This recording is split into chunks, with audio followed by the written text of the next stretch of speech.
நபிகள் நாயகம் ஸல்லல்லாஹு அலைஹி வஸல்லம் அவர்கள் ஆரம்ப காலகட்டத்திலே இஸ்லாத்தை மிகவும் ரகசியமான முறையிலே பரப்பினார்கள். எந்த அளவிற்கு என்று சொன்னால் சஹாபாக்களும் அவ்வாறுதான் இருந்தார்கள். எப்போது உமர் ரலியல்லாஹு அவர்கள் இஸ்லாத்திற்குள் வருகை புரிந்தார்களோ அப்போதுதான் இஸ்லாம் பகிரங்கப்படுத்தப்பட்டது, இஸ்லாம் வெளிரங்கப்படுத்தப்பட்டது என்று சொல்லலாம்.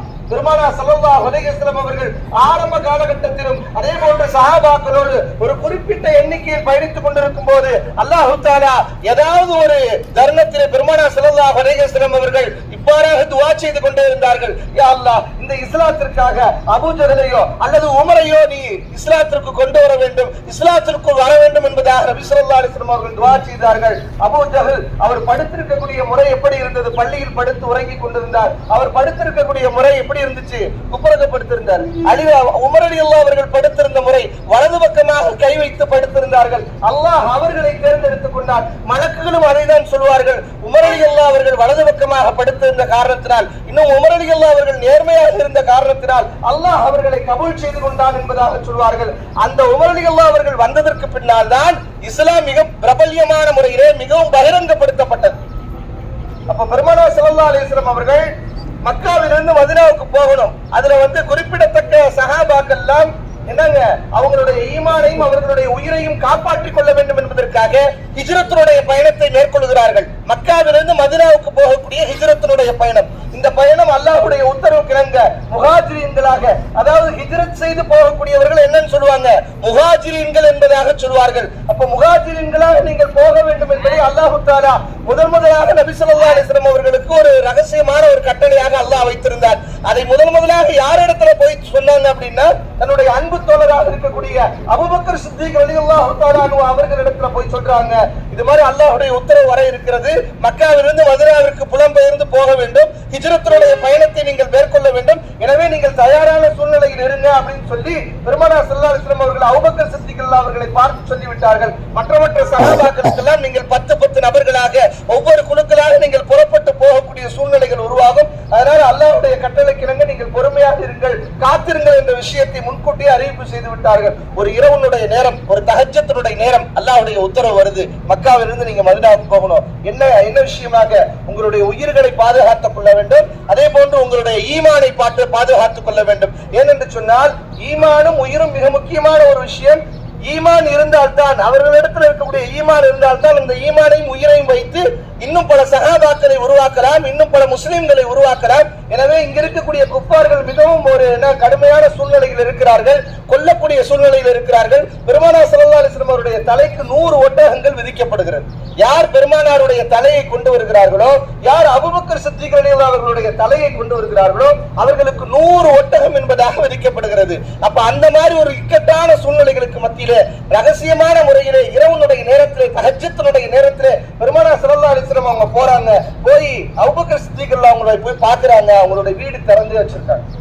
என்னங்க, இரவுனுடைய நேரம், அந்த இரவுனுடைய நேரத்தில் வீடு திறந்து வைக்கப்பட்டிருக்கிறது. அபூபக்கர் சித்திக் எதற்காக இரவுனுடைய நேரத்தில் உங்களுடைய கதவை திறந்து வைத்திருக்கிறீர்கள் என்பதாக கேட்கப்பட்டது.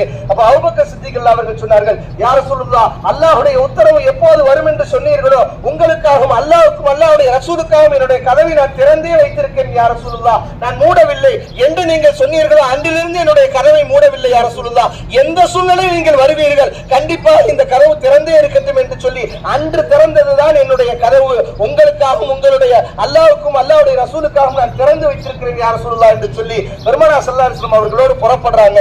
இவங்களோட புறப்பட்டு வழிகாட்டுதலுக்கு அப்துல்லாங்கிறவர் வழிகாட்டுறாரு. அவர் இஸ்லாத்தை ஏற்கல, அவர் ஒரு காஃபிர். ஆனால் வழிகாட்டுதல் அந்த காலத்துல அவர்களுடைய பேர் காஃபிர்களாக இருந்தாலும் அவர்களுடைய பேர் என்னவா இருக்கும்? அப்துல்லா, அப்துல் ரஹ்மான், இது போன்ற பெயர்களும் இருக்கும். ஆனால் அவர்கள் இஸ்லாத்துக்கு வரல. வழிகாட்டக்கூடிய ஒரு வழிகாட்டி யாருங்க? ஒரு காஃபிராகத்தான் இருந்தார். ஏனென்று சொன்னால் மக்காவிலிருந்து மதீனாவுக்கு போகக்கூடிய நேரடியான வழிகள் பல வழிகள் இருந்தாலும் குறுக்கு வழிகளை காட்டுவதற்குண்டான வழிகாட்டியாக இந்த அப்துல்லாஹ்ங்கிறவர் கூட்டிட்டு போறாரு. அப்ப இந்த இடம்தான், இந்த இடத்திலிருந்து தான் மக்காவிலிருந்து மதீனாவுக்கு போகக்கூடிய ஒரு குறுக்கு பாதையான இந்த இடத்திலிருந்து ஆரம்பிக்கிறது. அப்ப பெருமானார் ஸல்லல்லாஹு அலைஹி வஸல்லம் அவர்களை முதுகில் சுமந்து கொண்டு, இந்த மலை எவ்வளவு கடுமையாக இருக்கிறது, எவ்வளவு கரடுமுரடாக இருக்கிறது, இந்த இடத்துல தன்னுடைய முதுகில் சுமந்து கொண்டு யார் போறாங்க? அபூபக்கர் சித்திக் அவங்க போறாங்க. நடந்து போகுவதற்கு நம்மளால் முடியவில்லை, இங்கிருந்து இங்கு வந்து நடக்குவதற்கு நம்மளால் முடியவில்லை. ஆனால் இந்த மலை மீது தன்னுடைய முதுகில் வைத்துக் கொண்டு கொண்டு ஏறுகிறார்கள். யார் ஏத்துறாங்க? அன்பு தோழரா ஏத்துறாங்களா, ஒரு மாமனாரா ஏத்துறாங்களா? மருமகனை, அதாவது தன்னுடைய மகன் ஆயிஷா ரலியல்லாஹு அவர்களை கொடுத்திருக்கிறார்கள். ஒரு மாமனார் ஒரு மருமகனை ஏற்றி கொண்டு போகிறார்கள். ஒரு மாமனார் மருமகனும் எப்படி வாழ வேண்டும் என்பதையும் கற்றுக் கொடுத்திருக்கிறார்கள். அவ்வளவு சுமந்து கொண்டு இந்த மலை மீது ஏறுகின்றார்கள். மலை மீது ஏறும் போது கஷ்டத்தோடு கஷ்டமாக அதை ஏற்றி கொண்டிருக்கும் போது அபூபக்கர் அவர்களுக்கு பெருமானார் ஸல்லல்லாஹு அலைஹி வஸல்லம் சொன்ன வார்த்தை என்ன தெரியுமா? அல்லாஹ் தஆலா அபூபக்கருக்கு எல்லா விதமான, அதாவது ஒவ்வொரு நபர்களும் அவரவர்கள் செய்த அந்த அமல்களுக்கு ஏற்றவாறு சதக்கா செய்தவர்கள் சதக்காவுடைய சொர்க்கத்தினுடைய வழியாக செல்வார்கள். அதாவது அதே போன்று நோன்பு வைத்தவர்கள் ரையானுடைய வாசல் வழியாக நோன்பாளிகள் நுழைவார்கள். அதே போன்று ஒவ்வொருத்தவங்களும் ஒவ்வொரு அமல்களுக்கு ஏற்றவாறு ஒவ்வொரு வாசல் வழியாக சொர்க்கத்தில் நுழைவார்கள். ஆனால் எல்லா வாசல்களுடைய வழியாகவும் சொர்க்கத்தில் நுழையக்கூடிய ஒரே பாக்கியம் பெற்றவர் யாருங்க? அபூபக்கர் சித்திக் ரலியல்லாஹு அவர்கள் மட்டும்தான். அல்லாஹ் தஆலா அந்த வாக்கியத்தையும் பெருமானார் ஸல்லல்லாஹு அலைஹி வஸல்லம் சொல்லி இங்க இருந்து என்ன பண்றாங்க? தூக்கிக்கிட்டு போறாங்க. அதே போன்று அப்துல்லாஹும் இப்படி போகணும் அப்படி போகணும்னு சொல்லி வழிகாட்டிக்கிட்டே போறாங்க. அவங்களுடைய மகள், அதாவது அபூபக்கர் சித்திக் அவங்களுடைய மகள் அஸ்மா அவர்கள் தான் என்ன பண்றாங்க? இந்த பால், அதே போன்று என்னங்க ஆட்டினுடைய பாலை கறந்து கொடுக்கிறது, அதே போன்று உணவு எடுத்து கொடுக்கிறது, மக்காவில என்ன விஷயங்கள் இருக்குது அப்படிங்கறது ரகசியமான முறையில வந்து சொல்லக்கூடியவர்களாக யார் இருந்தாங்க? அபூபக்கர் சித்திக் அவங்களுடைய மகள் அஸ்மா ரலியல்லாஹு அவர்கள். அதாவது பெருமானார் ஸல்லல்லாஹு அலைஹி வஸல்லம் அவர்கள் திருமணம் முடித்தது ஆயிஷா ரலியல்லாஹு. ஆயிஷா அவங்களுடைய தங்கச்சி யாருங்க? அஸ்மா ரலியல்லாஹு. அவங்க தான் வந்து என்ன பண்றாங்க? அதாவது ரகசியங்கள் சம்பந்தப்பட்ட விஷயங்கள்லாம் வந்து சொல்லி கொடுக்குறாங்க. அப்ப இது இப்படி இப்படி நடக்குது, உங்களை இப்படி பின்தொடர்றாங்க, இங்க நிக்கிறாங்க மக்கள், உங்களை பத்தி பேசிக்கிறாங்க அப்படிங்கிற பலதரப்பட்ட விஷயங்களை யாரு வந்து சேகரிச்சு கொடுக்குறா? அஸ்மா ரலியல்லாஹு அவர்கள். ஆயிஷா அவங்களுடைய தங்கை அஸ்மா ரலியல்லாஹு அவங்க என்ன பண்றாங்க? இந்த விஷயங்களை கொடுக்குறாங்க. அப்ப பெருமானார் ஸல்லல்லாஹு அலைஹி வஸல்லம் அவங்க சுமந்துகிட்டு இங்க இருந்து போறாங்க.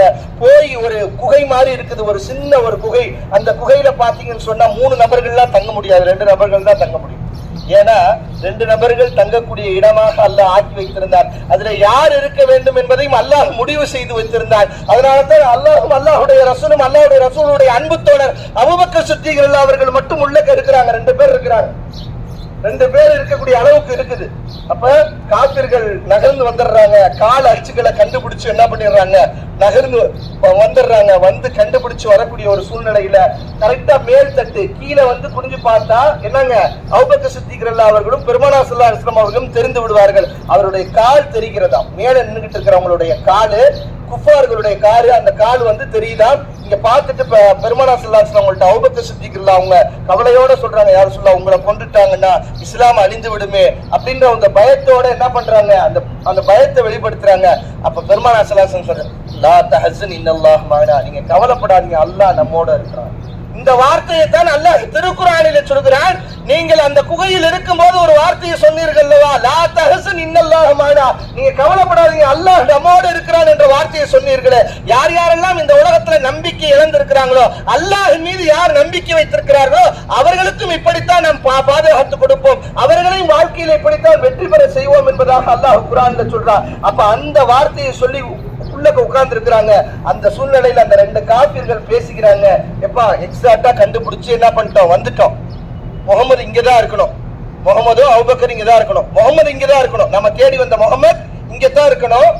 ஒண்ணு நீ முகமதா இருக்கணும் அல்லது நான் முகமதா இருக்கணும். அவர் சொன்ன வார்த்தை என்ன? குஃபார்கள் பேசிக்கொண்ட வார்த்தை, ஒன்று நீர் முகமதா இருக்கணும் அல்லது நான் முகமதா இருக்கணும். எக்ஸாக்ட்டா நம்ம கண்டுபிடிச்சு வந்துட்டோம் அப்படின்ற ஒரு சூழ்நிலைகளுக்கு மத்தியில குனிஞ்சு பார்த்திருந்தாங்க. இந்த மேல் தட்டுல நிற்கக்கூடியவர்கள் குனிஞ்சு பார்த்திருந்தாங்கன்னா யார் தெரிஞ்சிருப்பாங்க? ரசூலுல்லாஹி ஸல்லல்லாஹு அலைஹி வஸல்லம் அவர்களும் அபூபக்கர் சித்திக் அவர்களும் தெரிந்திருப்பார்கள். ஆனால் சிலந்தியினுடைய வலை அல்லாஹ் பின்ன வச்சான். அவங்க எடுத்த விஷயம் என்ன? ரசூலுல்லாஹ்வுடைய தலைக்கு 100 ஒட்டகம். இன்னைக்கு வந்து 100 ஒட்டகங்கிறது, சிவப்பு நிற ஒட்டகங்கிறது ஒரு பென்ஸ் கார் எப்படி பெருசோ அதே போன்று அன்றைய காலகட்டத்துல சிவப்பு நிற ஒட்டகம் கிடைக்கிறது கஷ்டம். அந்த சிவப்பு நிற ஒட்டகங்கிறது இன்றைய காலகட்டத்துல ஒரு பென்ஸ் கார் எவ்வளவு விலை உயர்ந்த காரோ அந்த காரினுடைய மதிப்புக்கு 100. ஆனா அல்லாஹ் எடுத்த ஆயுதம் என்ன தெரியுமா? நீ அதை எடுக்கிறியா? அல்லாஹ்வுடைய ஆயுதத்தை பாருங்க. அல்லாஹ் பெருமானாரை காப்பாற்ற வேண்டும் என்பதற்கு அல்லாஹ் எடுத்த ஆயுதம் என்னங்க? ஒரு சிலந்தி வலை, அன்கபூத் என்று சொல்லக்கூடிய, அதான் குர்ஆன்ல இடம்பெற்று இருக்கக்கூடிய சூறாக்கள்ல ஒரு சூறா என்னங்க? அன்கபூத், சிலந்தியை பற்றி அல்லாஹ் தஆலா குர்ஆன்ல பேசுறான். அப்ப அன்கபூத் அல்லாஹ் தஆலா கையில எடுத்தான். சிலந்தி வலையை அல்லாஹ் தஆலா என்ன பண்ணா? பின்ன வச்சான். அந்த இடத்துல புறாக்களை அல்லாஹ் தஆலா மேய வச்சான். அதனுடைய என்னங்க?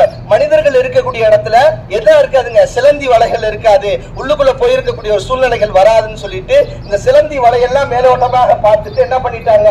அங்கிருந்து நகர்ந்து போயிட்டாங்க.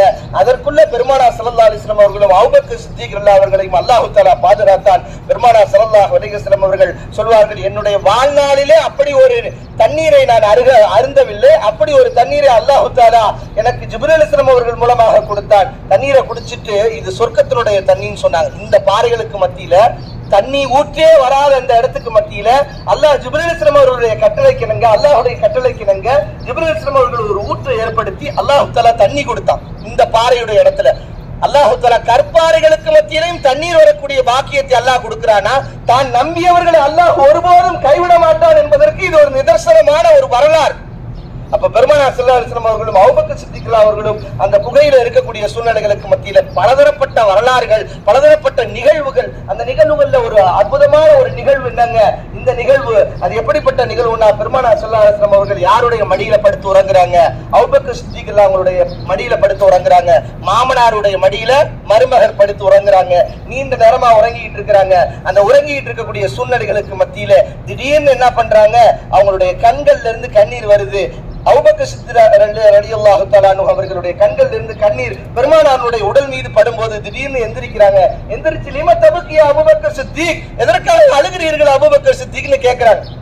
அப்ப அபூபக்கர் சித்திக் அவங்க சொன்னாங்க, யா ரசூலுல்லாஹ், உங்களை பார்க்க வேண்டும் என்பதற்காகவே இந்த குகைக்குள் ஒரு கருநாகம் ஒளிந்து கொண்டிருந்தது யா ரசூலுல்லாஹ். என்னுடைய முதுகுக்கு பின்னால் இருந்தது யா ரசூலுல்லாஹ். என்னுடைய முதுகை வைத்து நான் மறைத்துக் கொண்டிருந்தேன் யா ரசூலுல்லாஹ். அது என்னை தீண்டி விட்டது. அதாவது அது உங்களை பார்க்க வேண்டும் என்பதற்கு நிறைய தடவை முயற்சித்து கடைசியாக என்னுடைய முதுகை தீண்டி விட்டது யா ரசூலுல்லாஹ் அப்படின்னு சொன்னோனே ரசூலுல்லாஹி ஸல்லல்லாஹு அலைஹி வஸல்லம் தங்களுடைய உமிழ் நீரை எடுத்து அந்த இடத்துல வச்சு ஷிஃபாவை ஆக்கி கொடுத்தாங்க. அப்ப பெருமானார் ஸல்லல்லாஹு அலைஹி வஸல்லம் அவர்கள் சொல்வார்கள், இந்த உலகத்துல எல்லாருக்கும் எல்லாவற்றையும் ஈடுபடுத்தி கொடுத்துட்டேன். உலகத்துல எல்லாருக்கும் எல்லாவற்றையும் ஈடுபடுத்த என்னுடைய சகாபாக்களுக்கு அவங்க செஞ்ச உதவிகளுக்கு, அவங்க செய்த பொருளாதாரத்தினுடைய விஷயத்துக்கு நான் உதவி செஞ்சு கொடுத்துட்டேன். ஆனால் இல்ல அபூபக்கர் கதீஜா ரலியல்லாஹு அவர்கள் செய்த உதவிக்கும், அதே போன்று அபூபக்கர் சித்திக் ரலியல்லாஹு அவர்கள் செய்த உதவிக்கும் என்னால் ஈடு செய்ய முடியவில்லை. அவர்கள் தங்களுடைய உயிரையும் பணயம் வைக்கக்கூடியவர்களாக, தங்களுடைய பொருளாதாரத்தையும் பணயம் வைத்து அளவுக்கு அதிகமா செஞ்சுட்டாங்க. அவங்களால என்ன பண்ண முடியல, அவங்களுக்கு எதையுமே நான் ஈடுபடுத்தி கொடுக்க முடியல. அந்த அளவிற்கு எனக்கு அதிகமான உதவிகள் யார் செஞ்சிருக்கிறாங்க? அபூபக்கர் சித்திக் அவங்க. அல்லாஹ் தஆலா பெருமானார் ஸல்லல்லாஹு அலைஹி வஸல்லம் அவர்களுக்கு அல்லாஹ் தஆலா ஜிப்ரீல் அலைஹிஸ்ஸலாம் அவங்க சொன்னாங்க, இந்த உலகத்திலேயும் அன்பு தோழர் யாருங்க? உற்ற தோழர் அபூபக்கர். அதே போன்று நாளை மறுமையிலே, நாளை சொர்க்கத்திலும் உங்களுக்கு உற்ற தோழர் யாருங்க? அபூபக்கர் சித்திக் ரலியல்லாஹு அன்ஹு. அப்ப பெருமானார் ஸல்லல்லாஹு அலைஹி வஸல்லம் அவங்க அந்த இடத்துல இந்த காரே சௌர் என்று சொல்லக்கூடிய அந்த காரே சௌரினுடைய இடத்திலிருந்து புறப்பட்டு பெருமானார் ஸல்லல்லாஹு அலைஹி வஸல்லம் அவங்க போறாங்க, மதீனாவுக்கு போறாங்க. மக்காவுடைய அந்த சூழ்நிலைகளுக்கு மத்தியில இந்த இடத்துல இருந்து தான் நாங்க கிளம்பி போனது. அந்த காரே சௌர்ல இருந்து போறதுக்கு முன்னாடி இந்த மக்காவை திரும்பி திரும்பி பார்த்துட்டு போனாங்க. ரசூலுல்லாஹி ஸல்லல்லாஹு அலைஹி வஸல்லம் சொன்னாங்க, அல்லாஹ்வுக்கு பிடித்த நகரம் இந்த மக்கா. இந்த மக்கள் மட்டும் விரட்டவில்லை என்று சொன்னால் இதே நகரத்தில் தான் நான் இருந்திருப்பேன் என்று சொல்லி பெருமானார் ஸல்லல்லாஹு அலைஹி வஸல்லம் அவர்கள் அழுகாதவாக, பெருமானார் ஸல்லல்லாஹு அலைஹி வஸல்லம் அவர்கள் கண்ணீரோடு, அந்த கண்ணீருடைய ஓட்டத்தோடு, கவலையோடு பெருமானார் ஸல்லல்லாஹு அலைஹி வஸல்லம் அவர்கள் இங்கிருந்து புறப்பட்டு போனாங்க. மக்காவை ரொம்ப நேசிச்சாங்க ரசூலுல்லாஹி ஸல்லல்லாஹு அலைஹி வஸல்லம். ஆனா மதீனாவில அல்லாஹ் தஆலா வச்சிருந்த விஷயம் என்னன்னா, மக்கால இருந்து மதீனாவுக்கு போகும்போது மக்கா எவ்வளவு கஷ்டமான சூழ்நிலைகளுக்கு மத்தியில, குஃபார் குறைஷிகளுக்கு மத்தியில வாழ்ந்து அந்த கஷ்டத்தெல்லாம் அனுபவிச்சாங்களோ, அந்த கஷ்டமே இல்லாத மாதிரி மதீனாவுல என்ன பண்ணப்பட்டுச்சு, வரவேற்பு கொடுக்கப்பட்டுச்சு. ஒரு மனிதனுக்கு கஷ்டத்தினுடைய காலகட்டம் வருதுன்னா அது அப்படியே இருந்திராது, அவர்களுடைய வாழ்க்கை மாறும் என்பதற்கு உதாரணம் மக்காவிலிருந்து மதீனாவுக்கு போகும்போது சின்ன சின்ன பிள்ளைங்க எல்லாம், சிறார்கள் எல்லாம் என்ன பண்ணாங்க, டப்ஸ் அடிச்சு பெருமானார் ஸல்லல்லாஹு அலைஹி வஸல்லம் வரவேற்றாங்க. சஹாபாக்கள் எல்லாம் என்ன பண்ணாங்க, வைத்து ஓதுனாங்க. ரசூலுல்லாஹி ஸல்லல்லாஹு அலைஹி வஸல்லம் வருகையை சந்தோஷமா கொண்டாடினாங்க. அதுக்கு மத்தியிலே பெருமானார் ஸல்லல்லாஹு அலைஹி வஸல்லம் அவர்கள் அந்த முஹாஜிரீன்களாக போனாங்கல்ல, இங்கிருந்து ஹிஜ்ரத் செய்து போனவரை சஹாபாக்கள் என்னன்னு சொல்லுவாங்களா, முஹாஜிரீன்கள் சொல்லுவாங்க. அங்க இருக்கக்கூடிய சஹாபாக்கள் செய்த உதவிகள் எப்படி தெரியுமா? தங்களுடைய அதாவது உதவி எப்படி இருந்துச்சுன்னா, வீடு இல்லாதவங்களுக்கு வீடு கொடுத்தாங்க. இன்னைக்கு தண்ணியே கொடுக்க மாட்டோம் நம்ம, அதாவது பக்கத்துல இருக்கிறவங்களுக்கு தண்ணி கூட கொடுக்க மாட்டோம். ஆனால் அவர்கள் செய்த விஷயம், அவர்கள் செய்த அந்த உதவி என்ன தெரியுமா? இந்த முஹாஜிரீன்களை காட்டிலும் பெருமானார் ஸல்லல்லாஹு அலைஹி வஸல்லம் அவர்கள் சொர்க்கத்திலே முதலாவதாக, முஹாஜிரீன்களை விட முதலாவதாக சொர்க்கத்துல யார் நுழைவாங்க? அன்சாரி தோழர்கள். ஒரு கட்டத்துல உஹதுடைய யுத்தத்துல பெருமானார் ஸல்லல்லாஹு அலைஹி வஸல்லம் அவங்களுடைய பல் உடைக்கப்படும் போது முந்திக்கிட்டு ரசூலுல்லாஹ்வை போய் பாதுகாக்கிறதுக்கு யார் போனாங்க? அன்சாரி தோழர்கள் தான் போனாங்க. அப்ப இவங்களும் செஞ்சாங்க. ஆனா இவங்களை காட்டிலும் முதல்ல சொர்க்கத்துல போறவங்க யாருங்க? அன்சாரி தோழர்கள். அப்ப அந்த அன்சாரி தோழர்கள் செய்த அந்த உதவி இருக்கிறது சாதாரணப்பட்ட விஷயம் அல்ல. ஒரு கட்டத்துல எந்த அளவுக்கு தன்னுடைய உதவிகளை வெளிப்படுத்தினாங்கன்னா, 2 மனைவி மக்களை திருமணம் முடித்து வைத்திருந்தால் ஒரு மனைவியை தலாக்கு விட்டுட்டு அந்த மனைவி என்ன பண்ணாங்க, மற்றவர்களுக்கு சஹாபாக்களுக்கு திருமணம் கொடுத்து முடிக்கக்கூடிய அளவுக்கு தியாகத்தை வெளிப்படுத்துறாங்க, பொருளாதாரத்தை கொடுத்தாங்க, வீடுகளை கொடுத்தாங்க, வந்த சஹாபாக்களுக்கும் பெருமானார் ஸல்லல்லாஹு அலைஹி வஸல்லம் அவங்களுக்கு அடைக்கலம் கொடுத்தாங்க. அல்லாஹ் தஆலா இது மிகப்பெரிய நீண்ட ஒரு வரலாறு. அப்படிப்பட்ட அந்த அடிவாரத்துல தான் நம்ம இருக்கிறோம். அல்லாஹ் தஆலா நம்ம எல்லோரையும் பொருந்திக் கொள்வானாக. அல்லாஹ் தஆலா மென்மேலும் நம்மளுடைய பயணத்தை சிறப்பாக்கி வைப்பானாக. வாஹிர் தஅவானா அல்ஹம்துலில்லாஹி ரப்பில் ஆலமீன். அஸ்ஸலாமு அலைக்கும் வரஹ்மத்துல்லாஹி தஆலா வபரகாத்துஹு.